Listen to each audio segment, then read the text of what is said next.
Hi everybody, welcome back to block 2. We are making the Christmas star right now, and that is this big, beautiful block. And block 1 was also big and beautiful like this. I'm gonna let you know it does get easier as we go on, which is good because all our mojo and excitement is happening right now, as long as block 2 didn't wear you out. Keep going. Block 1 wear you out. Block 2 is not quite as labor intensive as block 1. I would say block 1 is probably the hardest in terms of how long it takes. We're going to motor a little quicker through this one, but it's still a big block. So I want you to make sure you are all ready and set to go. You can see up close here, you've got a different, like a white on, not necessarily white, but like a tonal white print. There's a low volume white print is what I'm meaning to say.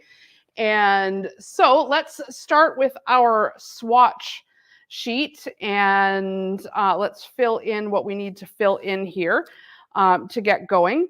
Fabric, let's just turn to the beginning. We're making the Christmas star, and we do need to make 2 of these blocks. So you've got enough material here in the kit to make 2, but the cutting instructions are for making 1. So you want to make sure you're doubling all of this if you're going to be cutting for 2 at once, which is what I would suggest to do to save a bit of time. So from your white print, which is fabric number 26, I'm going to just take a little wee corner of the fabric near the selvage. Even including the selvage in it is a good idea. So we're not really wasting any of our good fabric, even though we've got some to spare. And so I'm just going to go ahead and this is fabric number 2. Sorry, fabric number 26, I mean. Not even close. All right, a little dollop of glue. And on it goes. And the raspberry floral, fabric number 5, which is in my kit the solid. So it's going to take a little fabric number 5.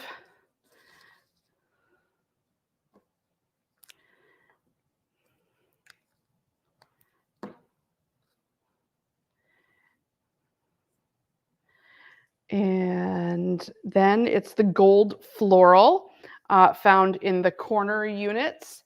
So for me, that's this soft one here.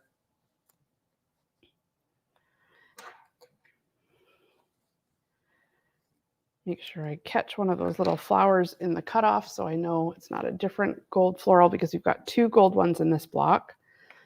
So this is fabric number 11.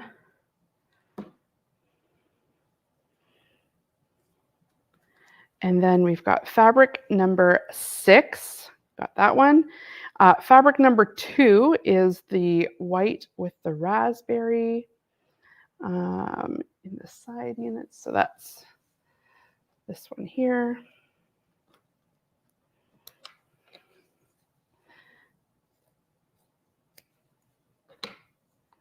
Number 2.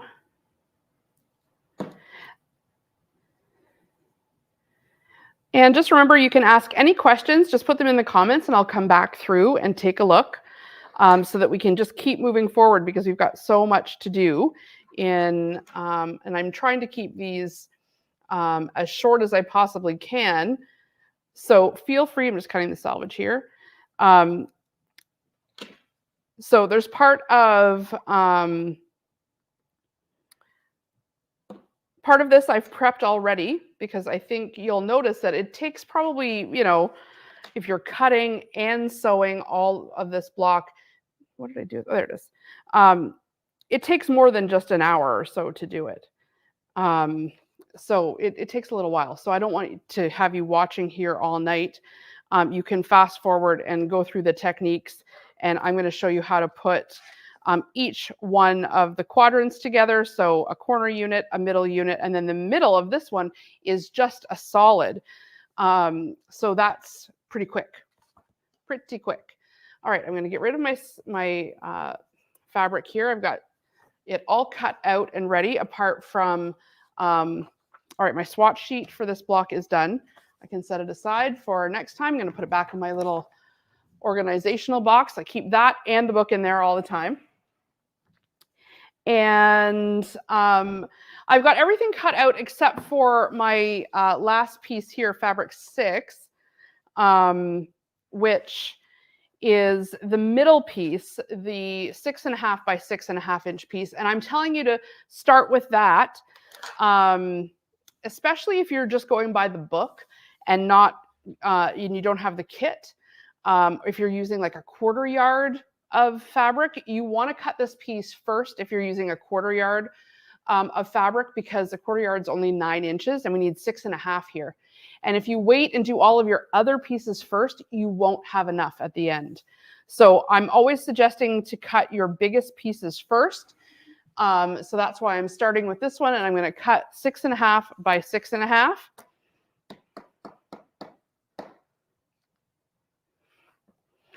Just cut that strip there.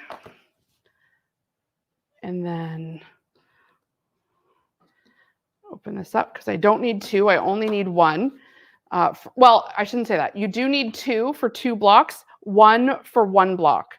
And I've already got the 1 block made, so I'm just making 1 block tonight, but you guys will make 2 blocks.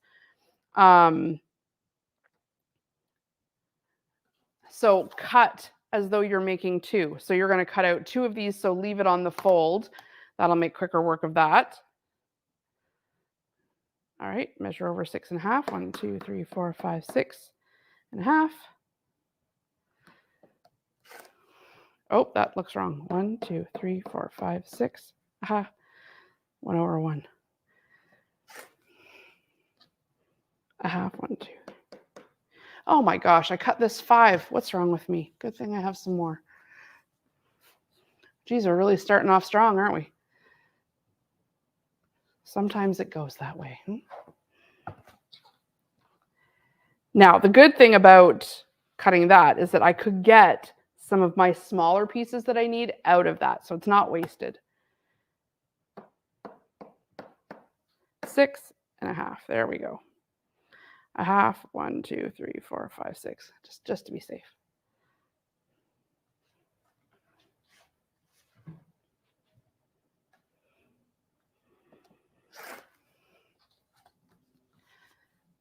All right.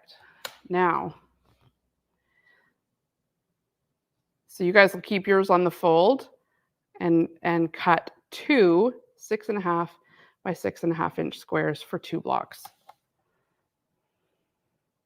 1/2. 1, 2, 3, 4, 5, 6.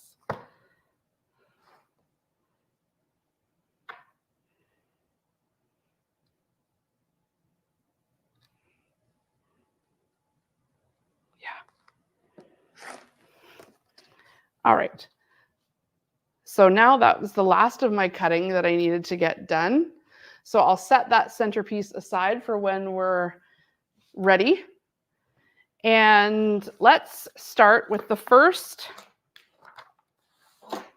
unit here that we're making, which is the 1/2 square triangles out of the 3.5 by 3.5 inch squares. So you will have cut out and labeled all of your pieces. So you need to get 2 A pieces and 2 B pieces, A and B. And so for me, it's A and B.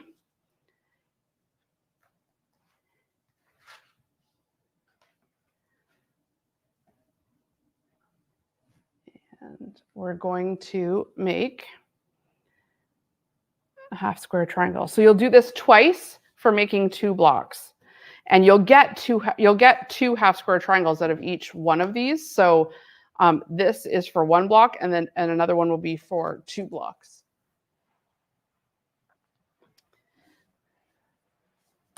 And I'm just going to get my smaller ruler. And if you have a laser, you can use it now. Otherwise, you can just draw a line down the center of your block, and you're going to you're going to sew over a 1/4 inch on either side of that line.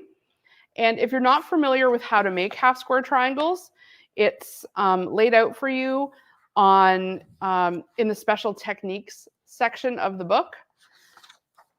Page 77 shows you how to make half square triangles, but you can follow along here. I'm going to show you. But lots of you will be getting really good at this by now.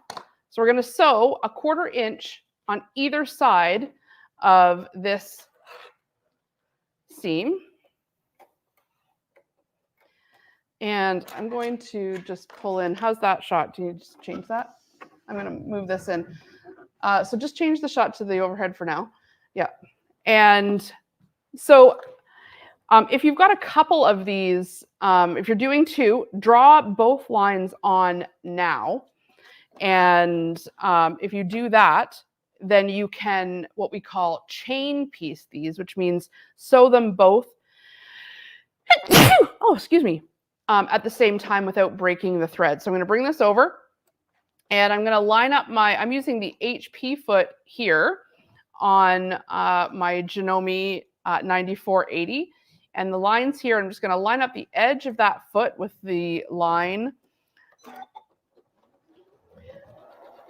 If you don't have the HP foot and you have the 1/4 inch foot, you can run the little chain, or the little fence along that line and get your 1/4 inch. You can move your needle over to a 1/4 inch. All right, so I've just done one seam there, and I'm going to flip it and sew a 1/4 inch on the other side of the line. And essentially we're going to cut on that line to make our half square triangle.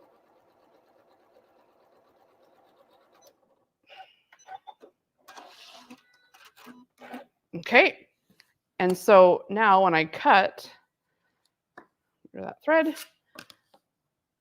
when I cut on this line, we'll have our 2 units for 1 block, or you'll have you'll want to have 4 units for 2 blocks. So you'll need 4 half square triangles for 2 blocks. And I'm just going to bring over my ironing pad because, as we mentioned in block 1, having everything sort of at the ready or nearby is helpful, because there's kind of a constant cutting, sewing, pressing that's happening when you're doing small bits like this versus cutting the whole quilt, sewing the whole quilt, assembling the whole quilt. We're doing, it in mini stages. So it's nice to have things handy. Okay, so it's suggesting with the arrows that we press the seams toward the colored side. So I'm going to flip, give it a little finger press here first so I don't get any folds in there. And then we're just pressing this towards the color side. And I'll open this one, press towards the colored side. And you're going to make 4 of these.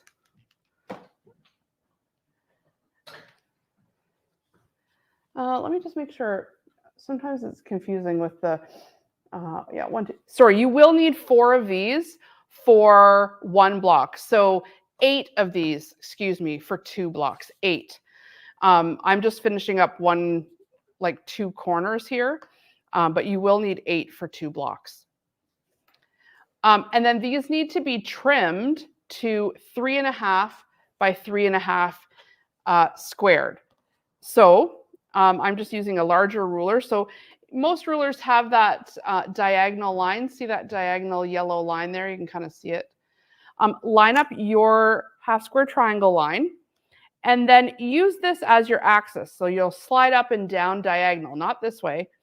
And from the diagonal, you'll go 1, 2, 3.5, which is what this needs to be trimmed down to. So 3.5. I'm going to find that 1/2 inch line, and anything beyond that 1/2 inch is trimming.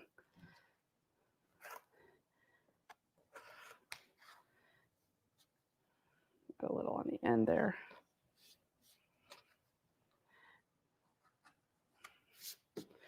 And other side too. So I'm lining it exactly on the 3.5 mark, 3.5 mark, and then that line is perfectly straight, and anything beyond the 3.5 is trimmed. There we go. And this one too.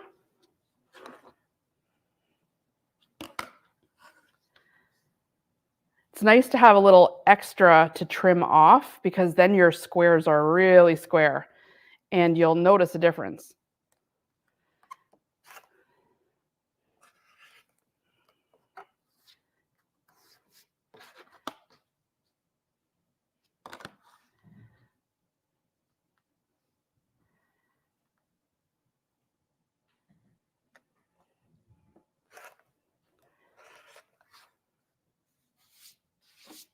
Okay, so you will need 8 of these, but I've got 2 because I'm just finishing 2 of these corner units, which I want to just show you what we're making here so then you can see. Is it under here?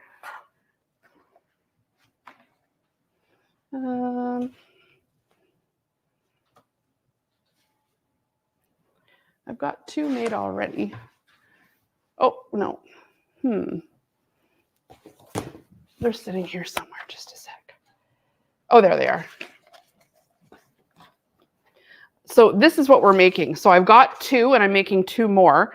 You'll make all 4 at once. So you can kind of see this is the unit and this is where this is going to live right here at some point. So I've got 2 made, so this is going to make up my other 2. Okay, so I'll set those aside for a minute. And next up, we're going to grab another C square and a D rectangle. So that's this piece here. And we're going to make do like a corner unit here. And you're going to need to make 8 of these. And essentially what it's going to turn out like is this. So to do that, we're going to run a line right along there. And this time, instead of sewing on either side of the line, we're going to sew right on top of the line and then cut a 1/4 inch away from it.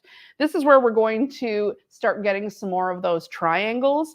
I've been talking about sewing them together for a different project so we don't have as much waste. So when we trim off, we'll have some of those triangles that we can put together for a future something or other.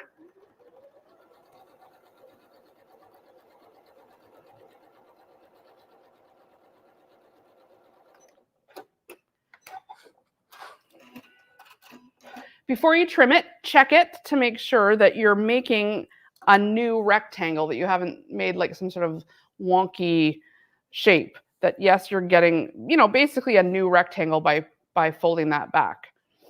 So I'm going to now trim. I turned it around, so we want to keep this piece to make that rectangle and trim this away. So I'm trimming a 1/4 inch from those stitches.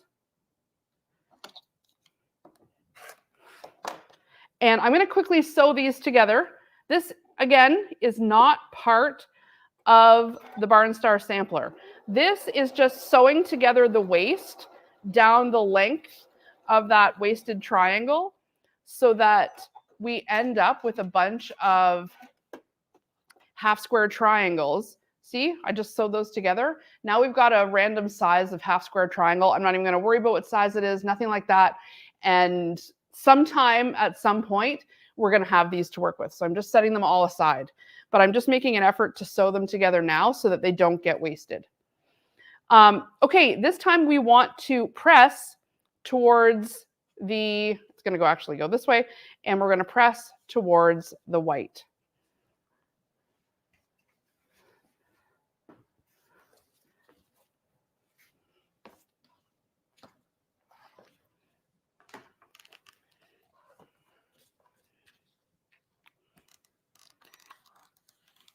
press towards the white, press towards the white.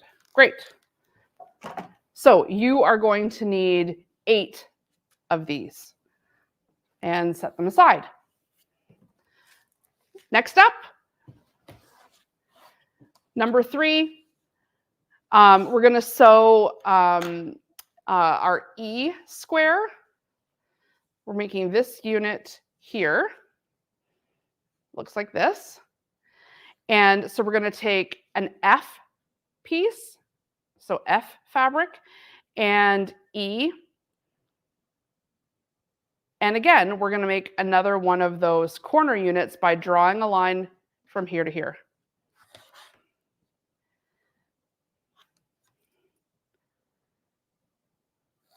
And you are going to make 8 of these.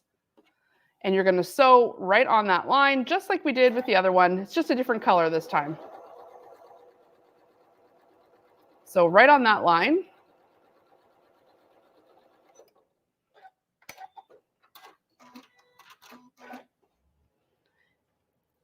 And just check that it's making a full rectangle and that it's not too bowed in anywhere, because maybe sometimes I've done it too, where it's like it's just a smidge too far over, but that looks pretty good.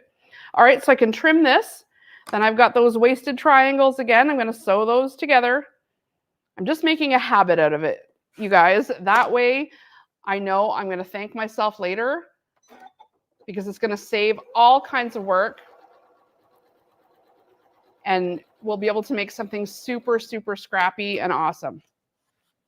Okay, again, we are pressing this time towards the yellow.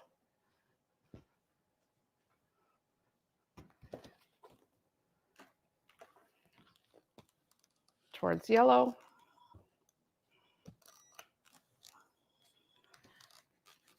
Towards yellow. Okay, you can set these aside. You are going to need to make 8 of those.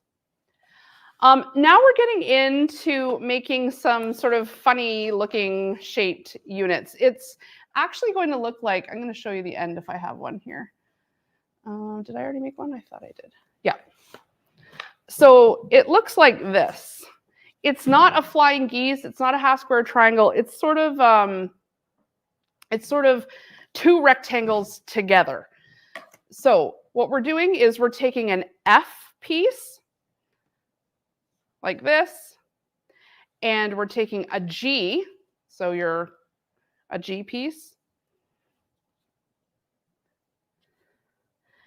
and we're going right sides together, and we're drawing a line from here to here, making that extra long rectangle of the 2 pieces. So we're getting good at this. This is where the laser, if you have one, comes in handy. You don't have to do any of this drawing. So you could check our website for the SewQ laser. It's pretty good. And you can set it up on any machine, and then it just beams a laser light that you follow instead of having to follow the pencil line. So that's kind of cool.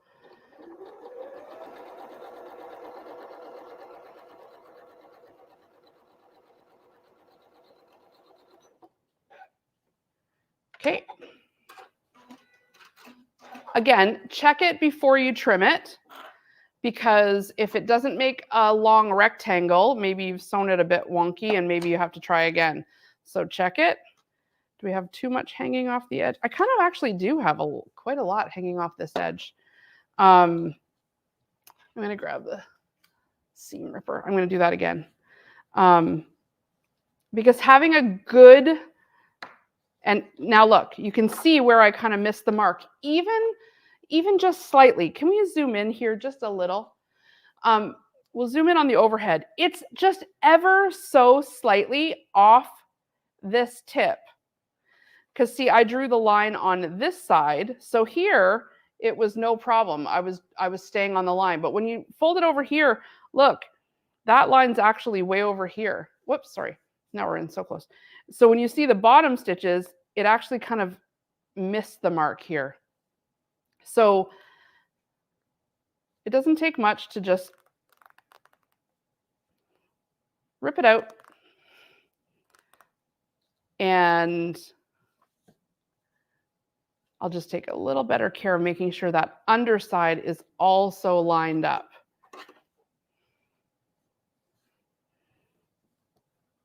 So why don't I draw it on this side? It actually, in the actual instructions, it has it doing it the other way, but since I messed it up that way, I'll just try it like this.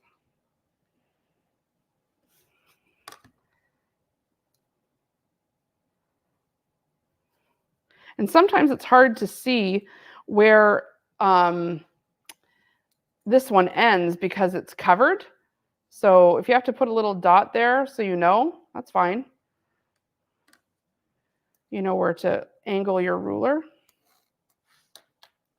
Because even just a millimeter being off the line will affect sort of the whole geometry of the new angle that we're making. I thought I was never going to use math in my life, but here I am.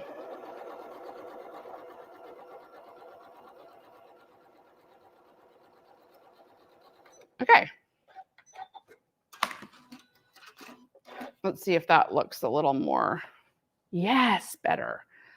So that's much better. Nothing's kind of hanging off either end here. So I'm good to trim it. And again, I'm getting, let's start viewing or viewing this as a free quilt top or a free pillow or table runner or whatever it is.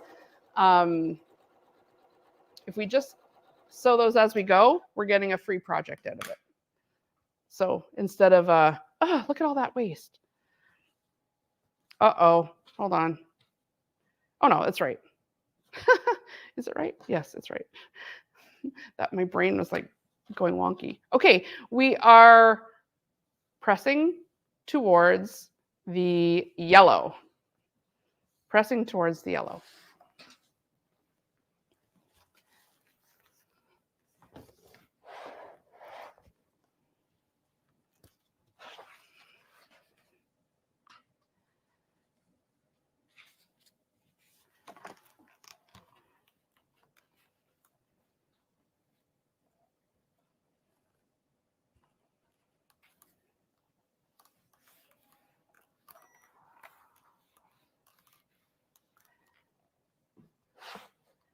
And hit this one too. So you are going to need to make 8 of these. And set it aside. Okay, now it's, a bit of satisfaction. We're going to assemble that into its own separate little block, like that quadrant, the corner pieces. That's what we're doing. So we're going to start by taking our half square triangle and a C piece. So that's another 3.5 by 3.5 inch square. And make sure you lay it out the way it's meant to be laid out in the book, like this right here. So we're on step 5 right here. And we're going to assemble this. And the instructions really don't break down how to assemble the corner unit. You kind of have to look, here at the block itself and know to put it together. So let's lay it out and we'll take a look. So we're going to put this one next to this one because we're making this right here. So this one, maybe we can zoom out just a smidge. This one. And I'm making 2 of these so we can do it at the same time.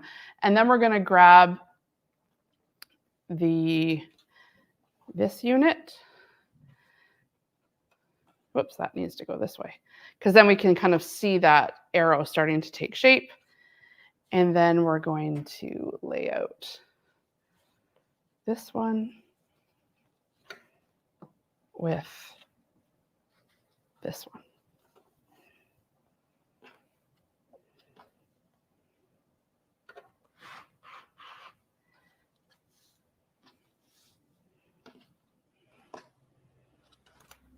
So you can kind of see how it's going to come together there.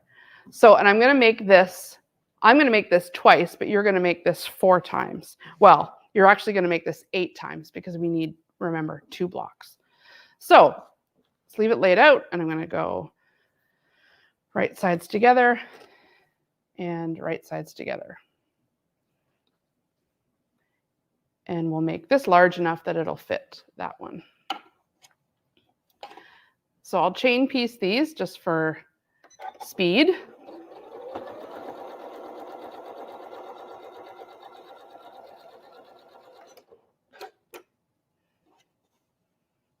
And I've pushed the button on my machine that will stop, when it stops sewing, the presser foot just automatically comes up. And that's a bit of a time saver. That way I don't have to press the button. Okay.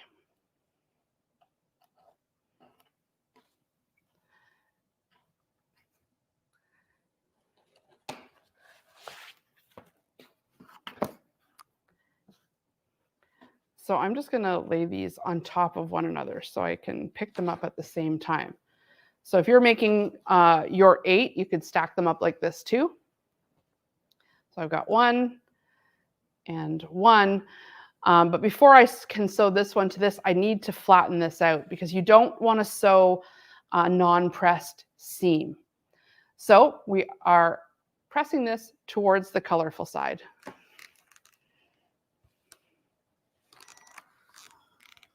Towards the colorful side.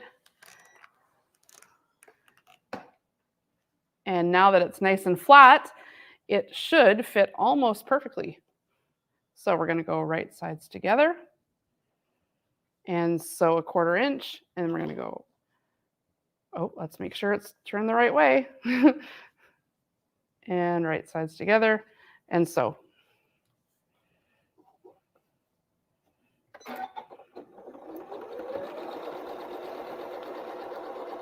Remember, you're going to do this 8 times if you're making your 2 blocks at once. 4 times if you're doing 1 block at a time. I'm doing just these. I've already got 2 of them made, so I'm doing the last 2.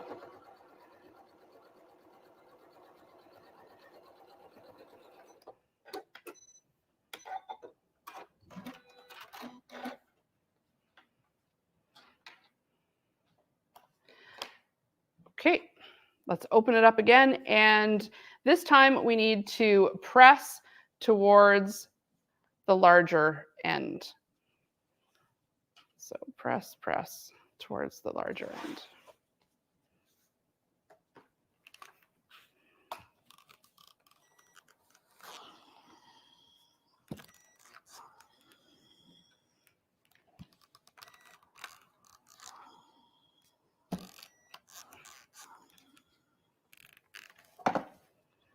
If your iron takes longer than that to press, you got to check out this iron. It's so good. All right. So now that we've got this built, it's big enough to attach to this. And once that's attached, it'll be the right size to attach to this. Go figure. So right sides together here. And we're not nesting any seams here, but it is kind of important to know that we do want these points kind of touching, even though it's not nested. So I would just recommend maybe putting a pin right where the points touch to keep them touching, and then go ahead with the rest. That way you'll have a nice meeting of the points. Just making sure. Yep.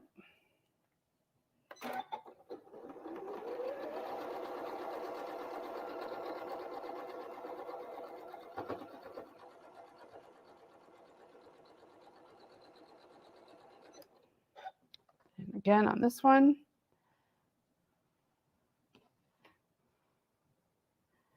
Nice meeting of the points.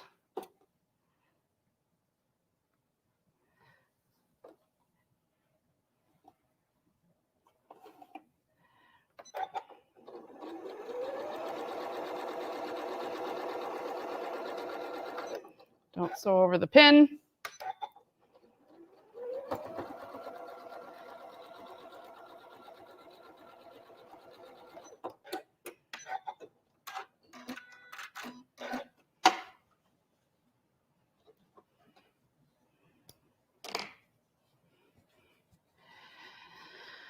Okay.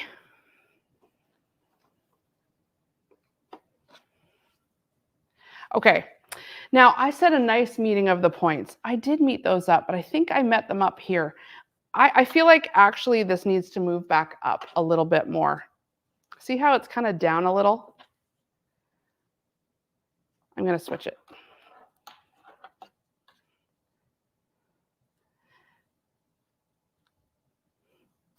And Jason, while I'm doing this on the overhead, can you widen out this camera a little bit? Thank you. There we go. And so even though I said to line up those points, I think meeting at the end was actually doing it better. Because by the time you took in the seam allowance, it actually met up better if I just would have left well enough alone. So that's why you watch this, learn from me.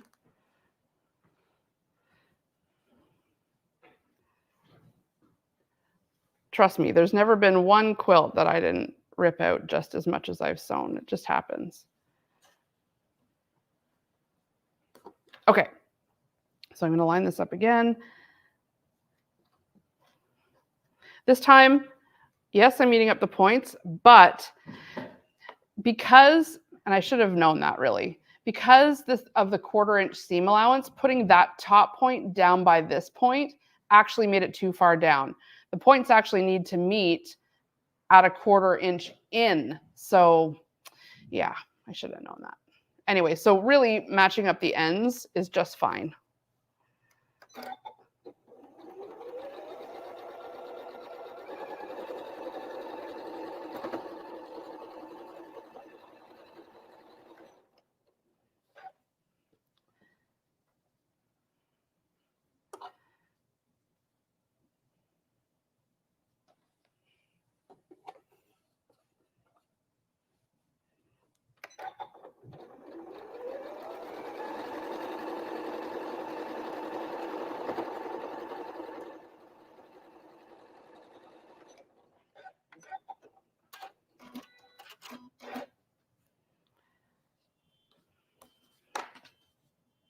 Okay, that looks nicer. Look there, that's good. Now it's nice and lined up.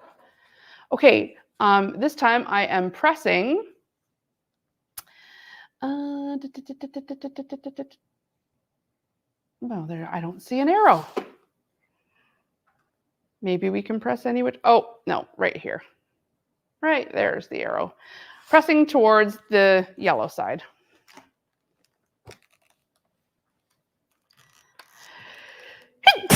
Whew. All the fabric lint is getting to me today. I flopped over my seam there by accident.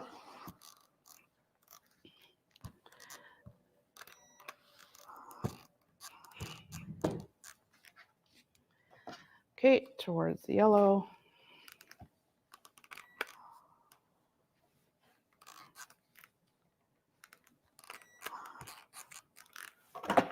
Okay, so now it's large enough that we can attach the bottom.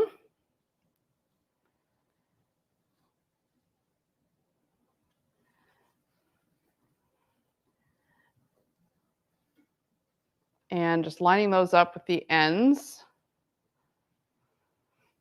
Not nesting any seams here.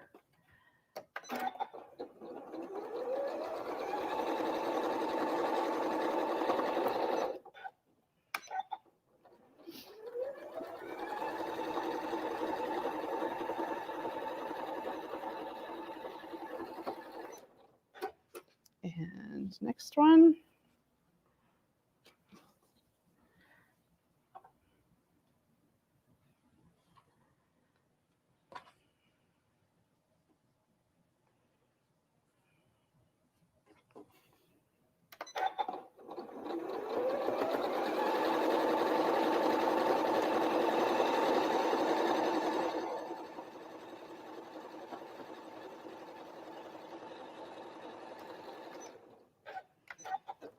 Okay, and we are pressing this towards the bigger unit on the end.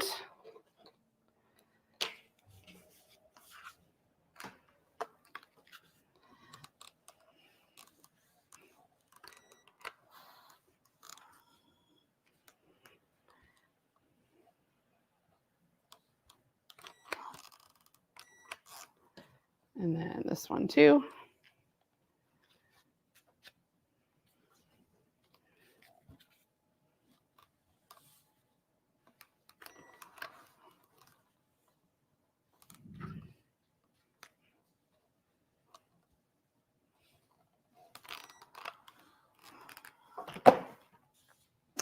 Okay, now the 4 corner units are done.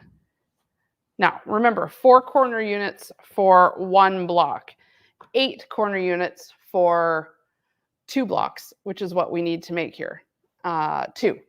So I'm going to set these aside, and we are now going to make so let's just look at the whole block again. So we just made the corner units. Let's do it up top here.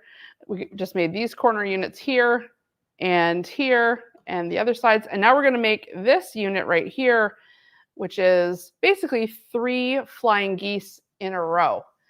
And you've had quite a bit of practice making flying geese in block 1. So this should be no problem.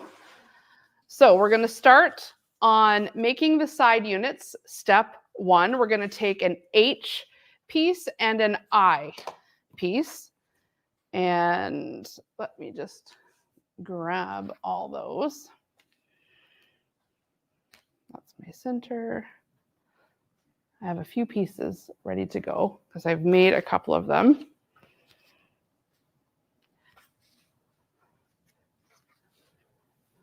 So where are those pieces? I think I put them with my scraps. Give me a second, I'll sort them out here.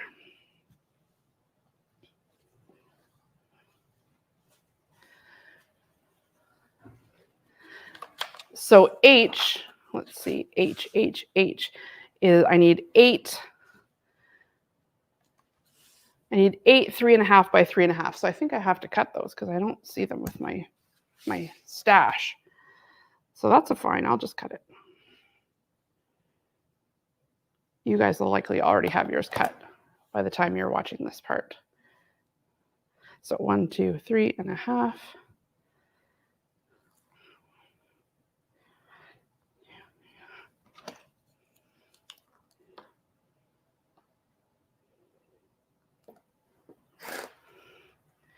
And I'll go over one more time.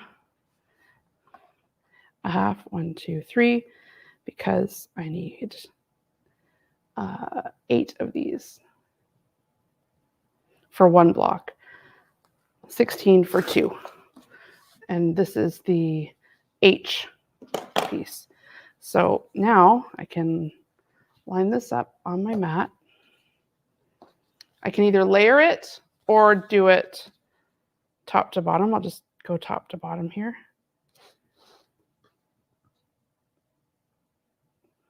Line it up, and then I can cut these as long as it's the same the whole way across.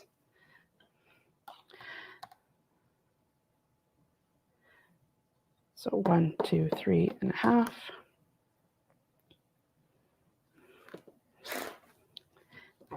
And so 1/2, 1, 2, 3.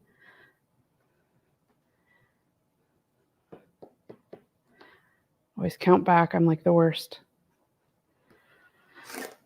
Okay, and then 1, 2, 3.5.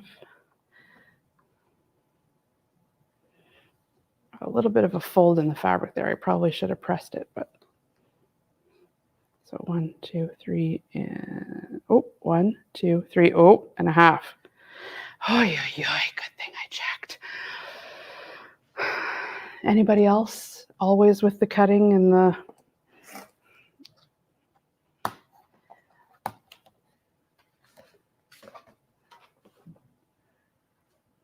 even when you have lots of space, there's still never enough space. All right, I got 6.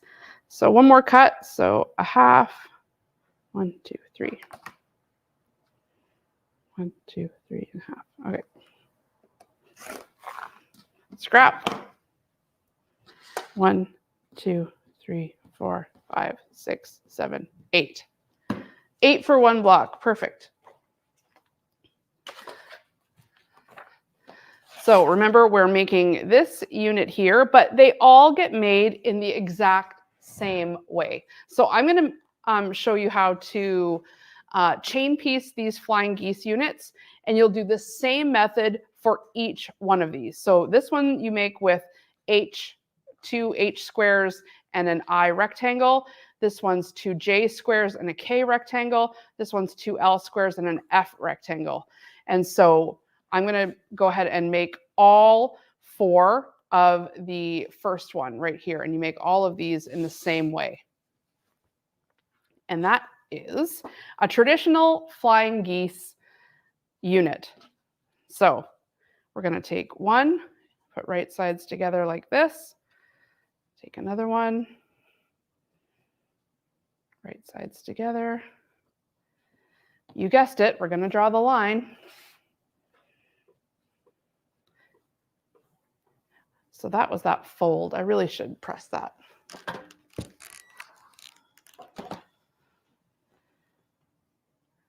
Folds take up space. So just watch. And then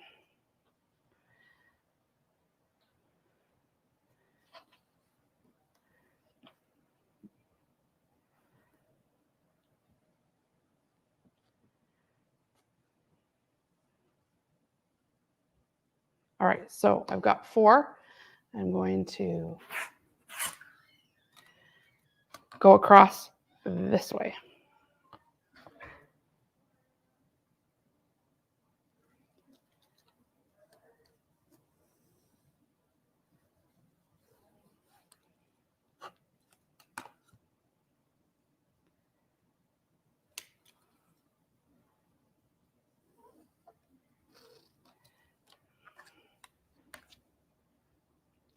And I'm going to just draw that line across all of the ones I need. Now you might be doing 4 if you're doing 1 block, or you'll be doing 8 if you're doing 2 blocks at once.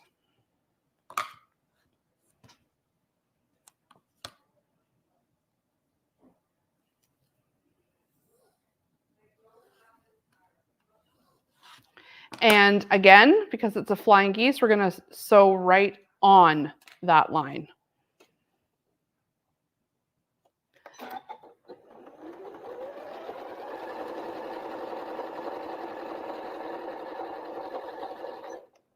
Next one. And you'll notice if you kind of keep them flat like this, instead of coming in this way, you'll be able to kind of shrink everything up and it all flows a bit nicer. The machine is very good at going straight, so let it go straight. Just kind of guide it and let it go. It knows how to go. In fact, it only knows how to go straight. So when people say they can't sew a straight line, it usually means they're mucking around with it too much. So just a gentle finger, let the machine pull it in. It'll keep it straight.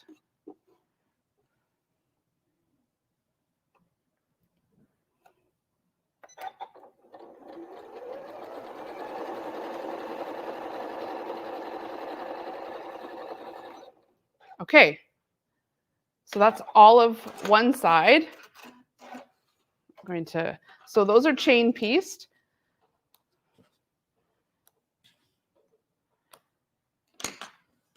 And let's just test. Is it looking like a full rectangle? Yep, that looks pretty good.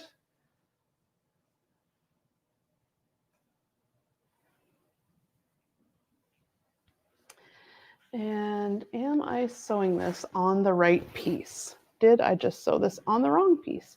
I think I sewed it on the wrong piece. I think I'm supposed to sew it on this piece. Hold on. Maybe that's why all these pieces are sitting here. Well, luckily I didn't trim it yet. All right, let's just set these aside for a sec and take the right piece. I'm pretty sure this is what I need to, yes, it is. Sorry guys, you know, it's live. All right, no big deal. I've got the pieces, we'll just go this way. Otherwise, those arrows wouldn't have matched up. I was looking at them going like, huh?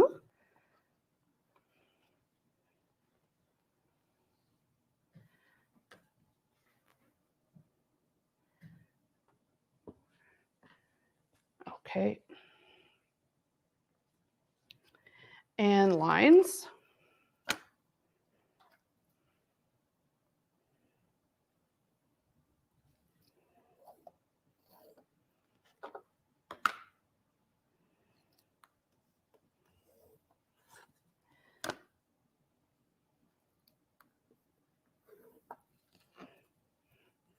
And one more line.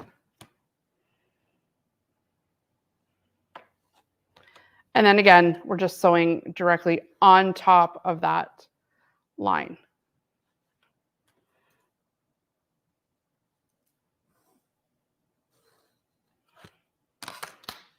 All right, off we go.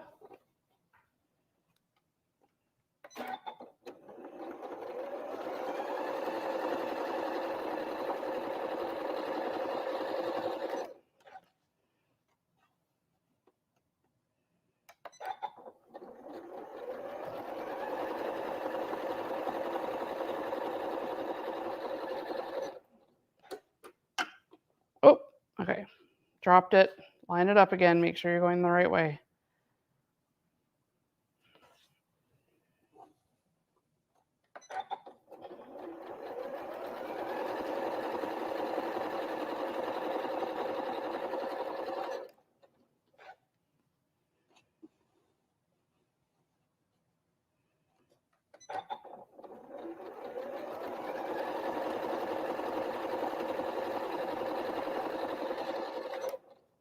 Okay. And we're going to be pressing towards the darker side. So snip, snip. Make sure everything's looking like a real rectangle. Not too bad. Yep. Okay, so let's line these up and trim.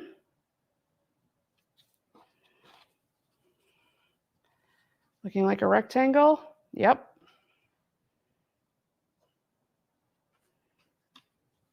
Looking like a rectangle. Could be a little better, but not bad. I'm going to live with it. So I've got, this is actually 8 layers here, so I'm going to need some muscle to trim through this. Stand up.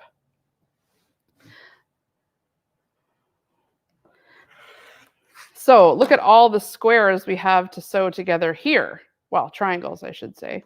So just peel them off 2 by 2. Remember, this is not mandatory. It's not part of the barn star. You're just going to thank yourself later. So we're going to sew all of those. And now this is going to press towards the dark.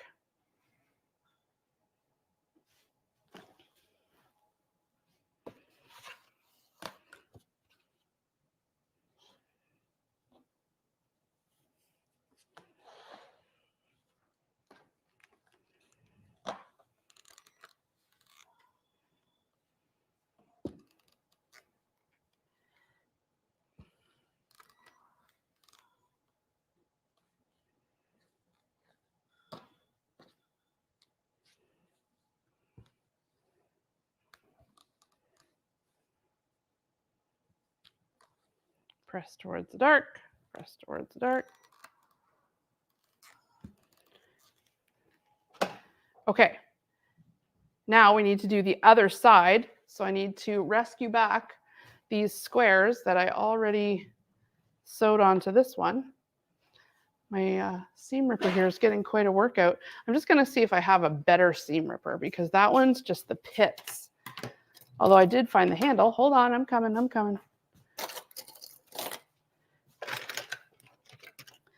The seam rippers are never where you need them to be, are they?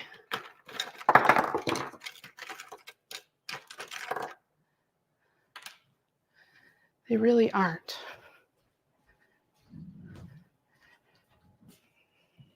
Okay, what did I do with the blue one?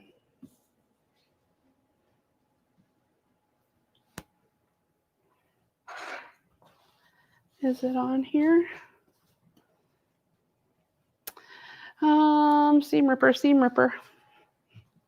Did it fall underneath? On the floor? Okay, I need these red squares, or if I can't find the seam ripper, maybe I just cut some more red squares. Nope. All right, bear with me because I've got to find the seam ripper. Otherwise, I can't go forward.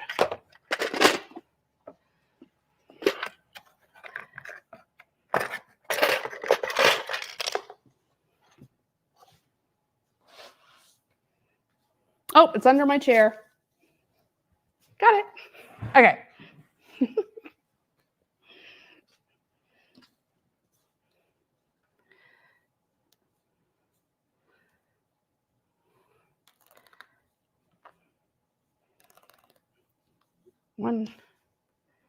I knew when I was sewing these, I was like, this does not look familiar, this yellow with this red.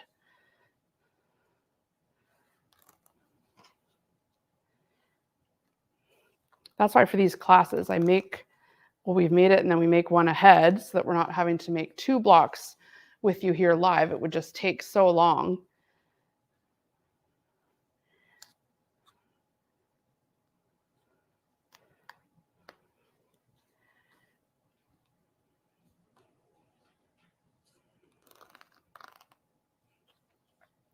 So my method for getting a long, straight rip is to just pick out the first couple stitches and then peel it back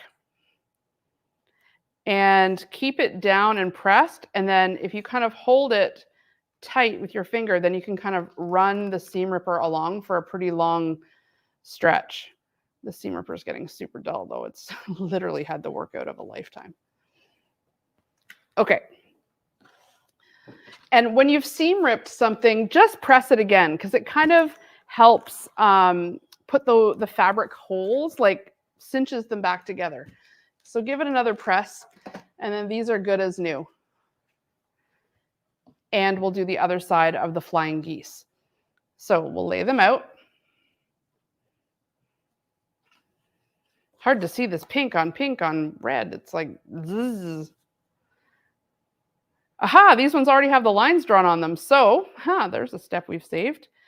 But we want to make sure the line's going this way. All right, feels like we're winning for once. Just make use of those lines that are already there. Thank you very much. Okay. And it's normal for these to cross over here. That's fine. It's basically so that they should cross over a 1/4 inch so that you end up with a point at the end. All right, now we're going to sew directly on that line just as we have been.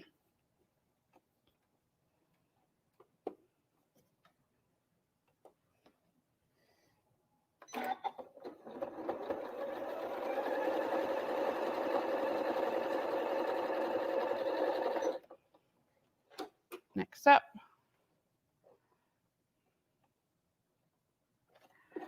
Make sure this is even, because even just a millimeter off affects the overall shape of the new rectangle we're going to make. So try your best to make sure they're straight as you can make them. You've got a little room to trim, especially if you're using Deco Bob, because it's such thin thread. It doesn't take up quite as much space as regular, like a 50 weight cotton or a 40 weight polyester. It's 80 weight. It came in the kit, or you can just buy Deco Bob from us if you're just going by the book. And it's beautiful for piecing because it's so nice and thin, but still very, very strong. And I mentioned in block 1, I decreased my tension on my machine to 1.8, so it was super tight because the thread is so much thinner. Okay.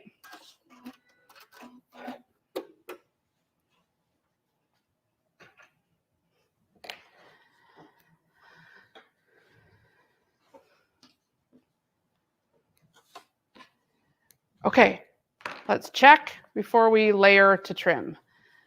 Look rectangular. Not bad.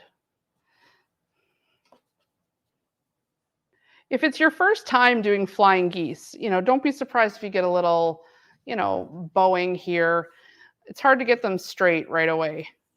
It's hard to get them straight, period, because it's like literally millimeters make the difference, but we just try our best.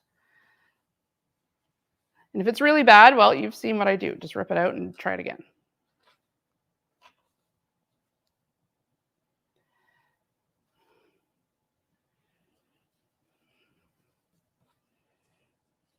These ones are all pretty good. Just making sure they're nice and stacked up. So I'm going to trim all these at one time, which I'm sure the experts do not recommend, but we've got a lot of work to do here. And so we have to find efficiencies when we can. So stand up, give it some muscle, and you'll be really digging into it. And now you've got 8 more pieces to sew together for your secondary project. And now these are all going to press towards the red.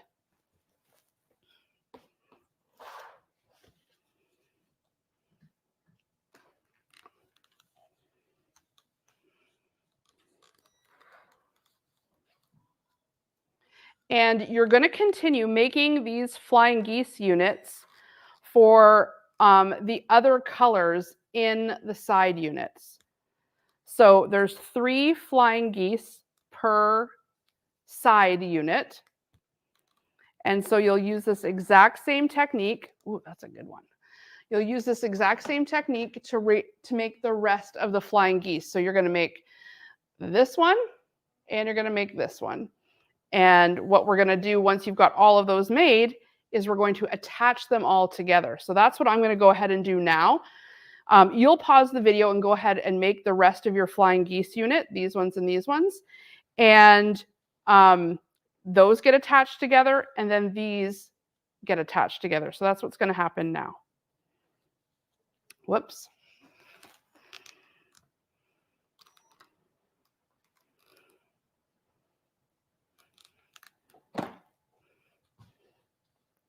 And 1/4 inch. And I'm just going to attach all of these 4 that I just made to the other ones.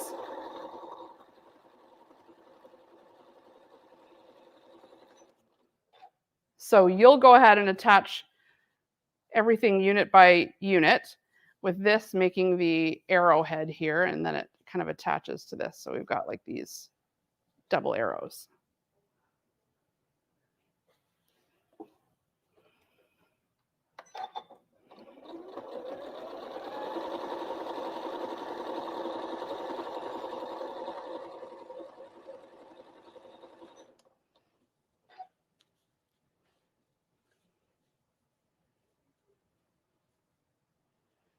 Always make sure you line it up first and you can see what it is that you're supposed to be making. Like, aha, the arrow. Because it's just funny how often in quilting, you'll line it up and your brain will just play tricks on you. And you're like, oh, it looked fine, but was that the shape I was supposed to make? So you'll see I'm chain piecing these one after the next.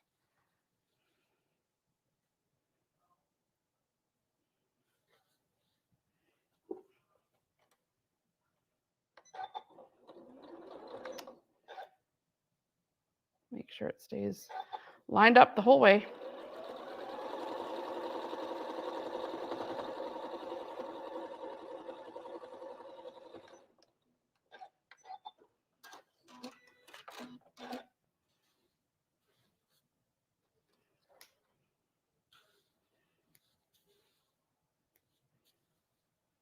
Okay, now this is all going to press down.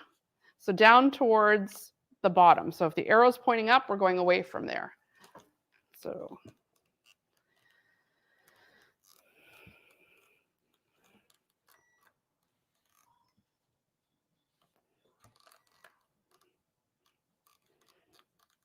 take a minute to get the whole thing nice and pressed. Okay, 1.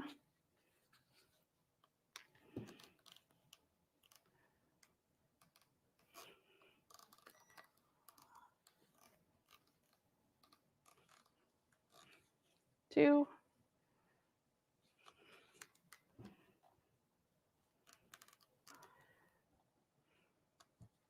Sometimes it's hard to catch at the beginning like this, but you just have to turn it over and do it. Just carefully don't catch the other seams, that's all. See, like I did there.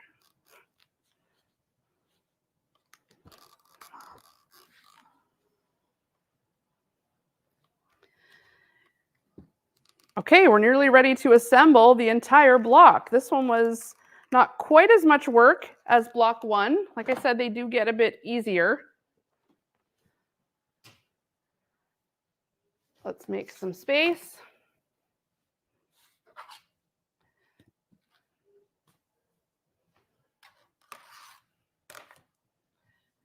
So we've got our 4 middle units like this. So we'll probably have to zoom out a little here if we can. And then we've got our 4 corners. And what's nice about this block is it's just as big, but it didn't have all the tiny half square triangles, and the center block isn't as intricate as that first block. So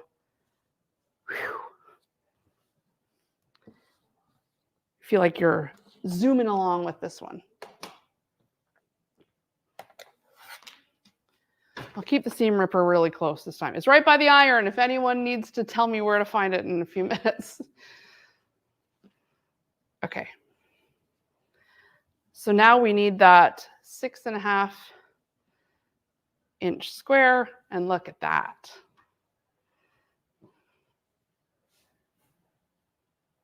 Looks good. Looks very good. All right.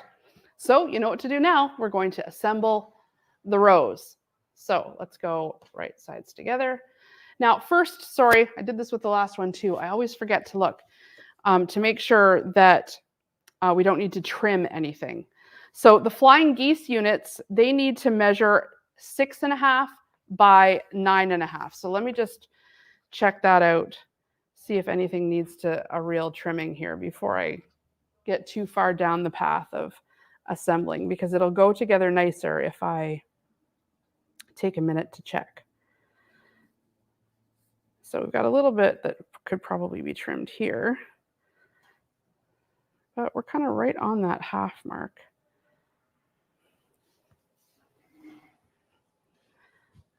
So 1, 2, 3, 4, 5, 6.5.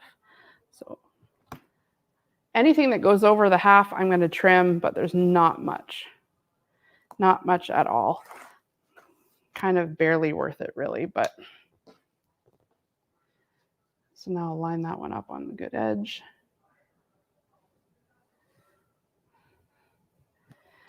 Half.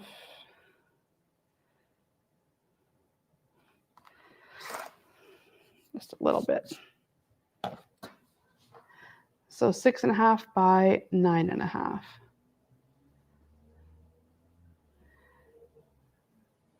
So 2, 3, 4, 5, 6, 7, 8, 9.5.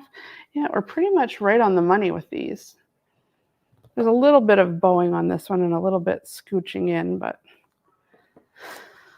take a smidge off. Okay, so you'll trim up yours to make sure that they're all measuring 6.5 by 9.5 for the middle units. And then these ones all need to measure, and I know I trimmed these ones already, but I did make those 2 new ones, so let's just check. We want 9.5 by 9.5. So 1, 2, 3, 4, 5, 6, 7, 8, 9, and 1, 2, 3, 4, 5, 6, 7, 8, 9.5. Oh, we got lots. Quite a bit to trim here, so that's good.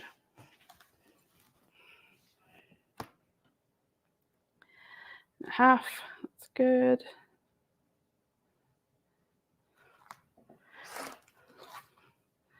That'll help with that one. And let's see here. We want to make sure we're not cutting off the points, but over here we've got quite a bit of room to move. So if you're trimming, trim mostly on this side if you can help it. Because you don't want to be cutting off the point over here, but here you've got lots of space and the point won't be cut.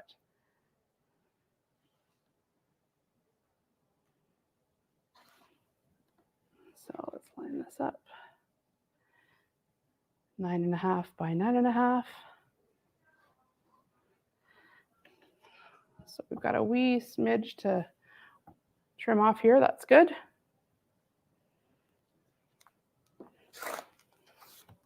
Ooh, don't go too far, Jen, and get that one. Let's try this one.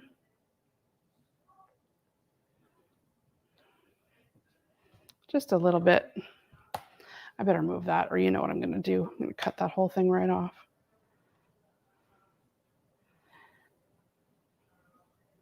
Just a hair here.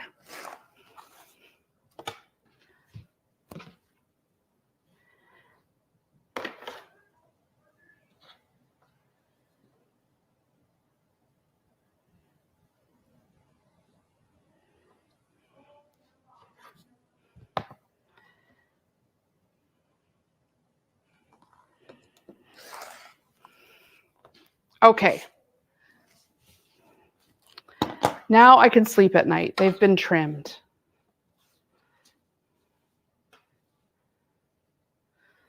Don't want to lead you guys astray. This one needs a little more pressing.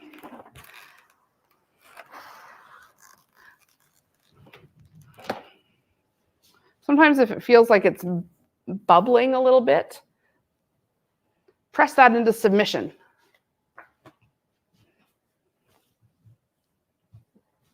Lay it out again. You always want to lay it out. Make sure everything's turned the correct way, that you're not inadvertently turning something in the wrong way. So you've got that star shape that's taken place in the middle here. Sorry, it's slightly off camera, but it's all lining up here. Okay, so I'm going to go right sides together towards the side of my machine. That way I know I'm sewing on this side because it's closest to my machine. Right side and right side. And let's bring it over. We're not having to nest anything here, so that's good.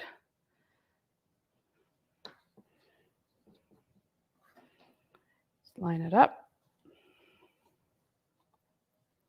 This is always the part that feels the wonkiest. Yes, we've trimmed it. Yes, we've tried our best, but there will be still some parts that don't quite line up. So just try your best to make up for that in the seam allowance.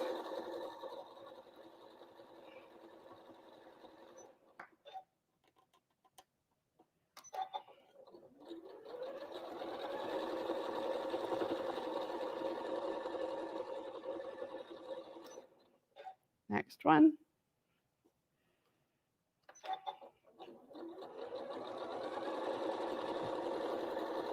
Making sure those seams don't flip up, but the presser foot doesn't get caught under them and flip them up. And then, of course, sew it down. It's always annoying.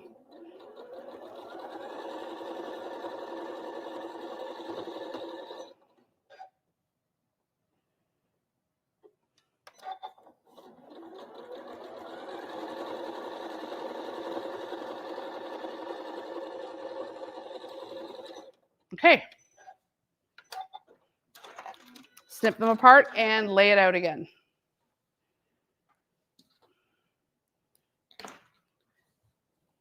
Middle, good. And we don't need to press quite yet because we're not sewing over a unpressed side. So instead what we can do is flip right sides together again. I'm going this way because I want to sew on this side, and this is the side that's closest to my machine. That way I know what side I'm sewing on.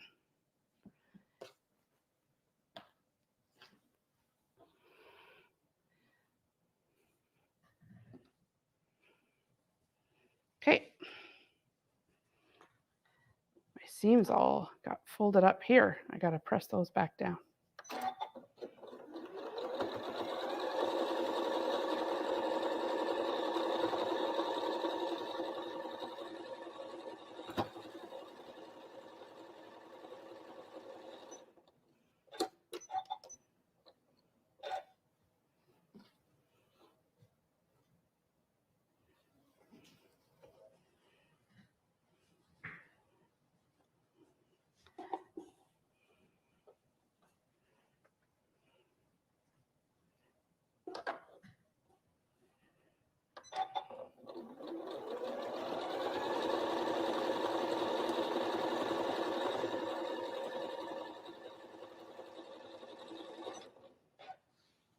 Almost there.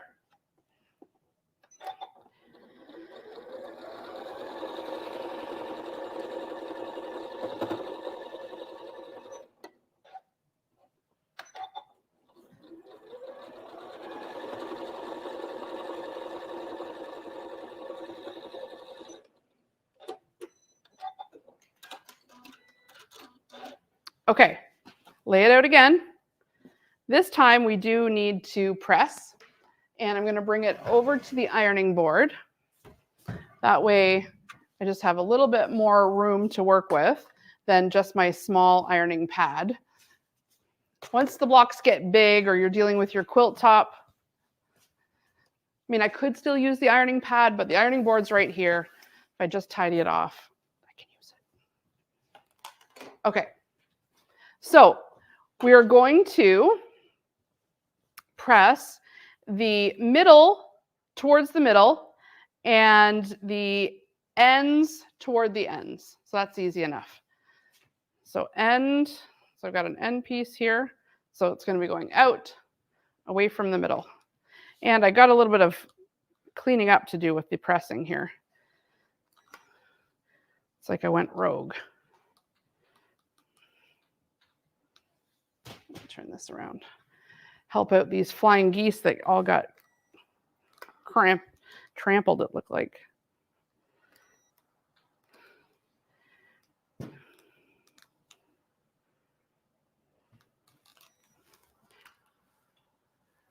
So we're going away from the center. Get those flying geese. And just take a second to make sure everything is nice and where it's supposed to be right now, because this is the final seams of the block. And everything's going to nest together nicely if you make sure that your seams are pressed where they're supposed to go. Okay, so that's one. The middle goes towards the middle. Again, I'll help out some of these struggling pieces. So towards the middle. And this side also towards the middle.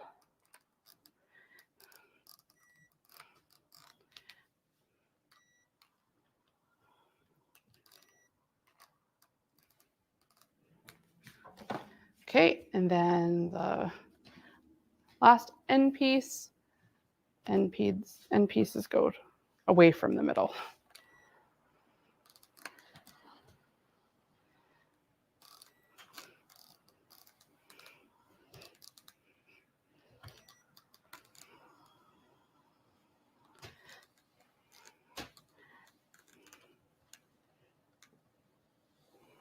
Now I'm careful not to stretch, but I'm also careful not to have like a fold that's taking up or eating up too much fabric too. Make sure these are all nice and final press.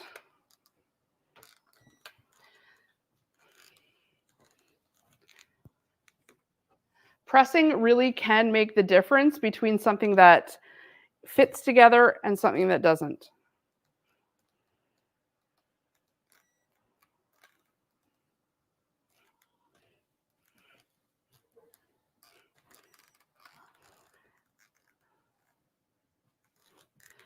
If you have some flatter or starch, this is a great time to use it. Okay. Lay it out again.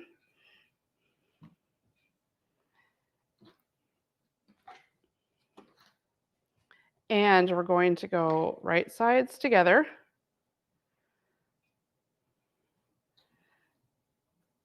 And nest this seam in the middle. If you don't hit any other ones, try to hit the middle. So put a pin in, just fold it back, take a look where it will nest in there. Even if it means this top one's a little, this top one feels a little bit looser, that's fine. We can make up for that when we're sewing along. Kind of give that bottom one a little pull and have it meet.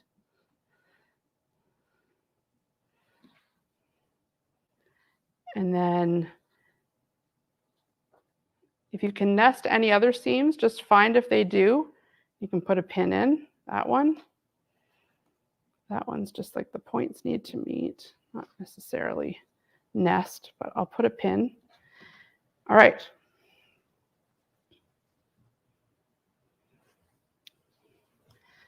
Big long 1/4 inch seam.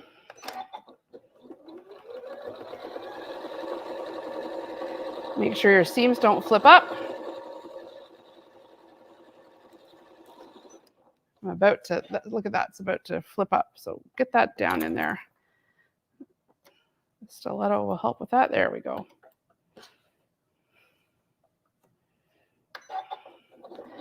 I have to resist the urge to press the start button with the stiletto because it's so pointy, it scrapes it.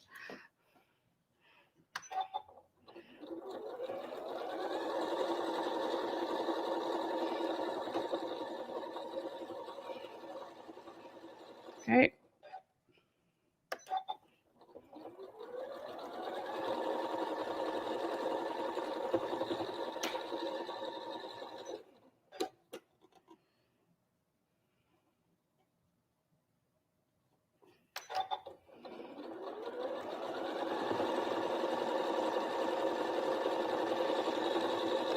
Okay.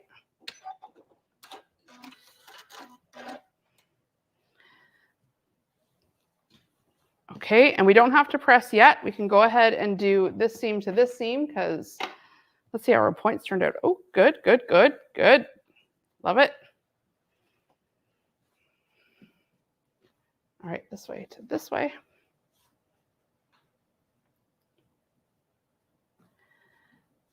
And let's get those middle seams nested again.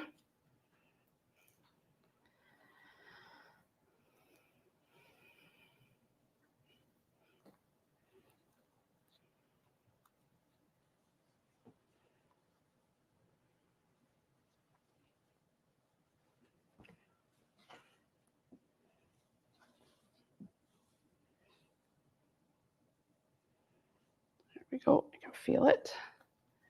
That finger and the thumb.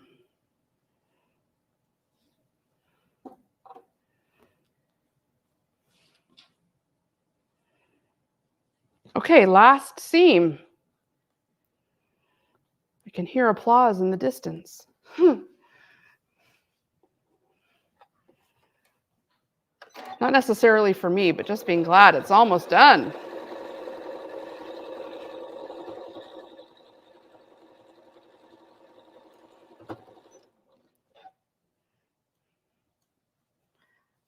So I'm making up for a little bit in my seam allowance here. See that? So just making sure the 1/4 inch goes over that so I don't have a hole.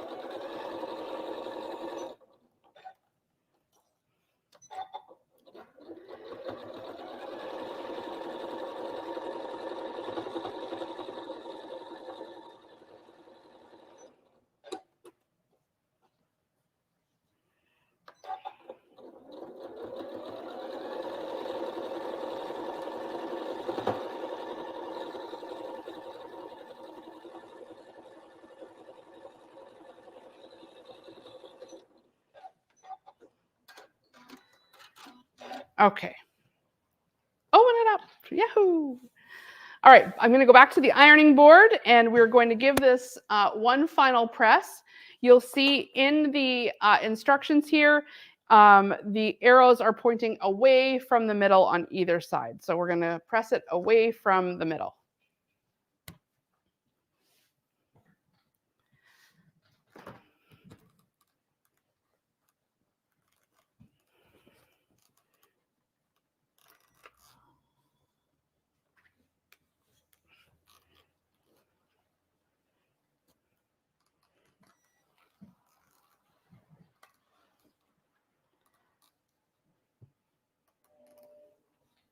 let's just make sure on the back that's what's still happening. We're going away from the middle.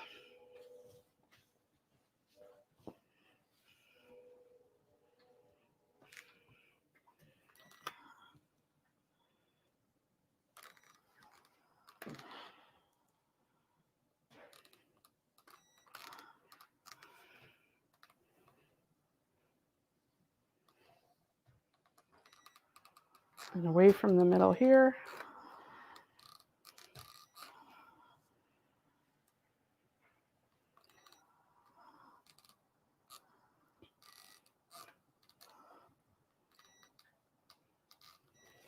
And once you've done the main press, then flip it and give it a good pressing from the front. Make sure there's no folds in there. Nice flat block.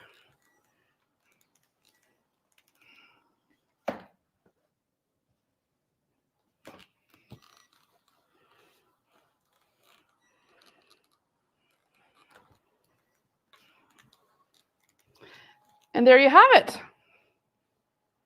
Block number 2. 1 and 2. That's the Christmas star. 2 of the biggest blocks in the entire book are now finished. Next up, is it also? Oh, it's also just as big. The next one, and let me see, the next one, the block 4 isn't quite as big, but block 3, the carpenter star, is also a big one. But don't worry, don't worry, don't worry. We're getting all this big work out of the way at the beginning. This needs to measure 24 by 24. So you'll have to do it lengthways if you have a 36-inch mat like I do here, and just making sure that it measures 24 by 24, and you can trim up anywhere that needs a little trimming. Trying not to trim off, of course, any points. We don't want to lose those. It actually looks pretty decent. Pretty decent. Not bad. So take a look at yours and see where it might need trimming, but 24.5 by 24.5 is the finished block size of the Christmas star. If you have any questions, you can leave them in the comments. You can post your progress pictures in the group, the homemade group with Jennifer Tryon. We'd love to see your Christmas star block in there and how your barn star is coming together. If you have any questions, you can post them in that group too. There's always us, and then of course all of you willing to help each other out, which is always so nice. And you can always email us if you have any concerns at info@homemade.ca, and we can help you out that way too. Okay, we're going to see you back here for block 3 next month. Thanks for tuning in.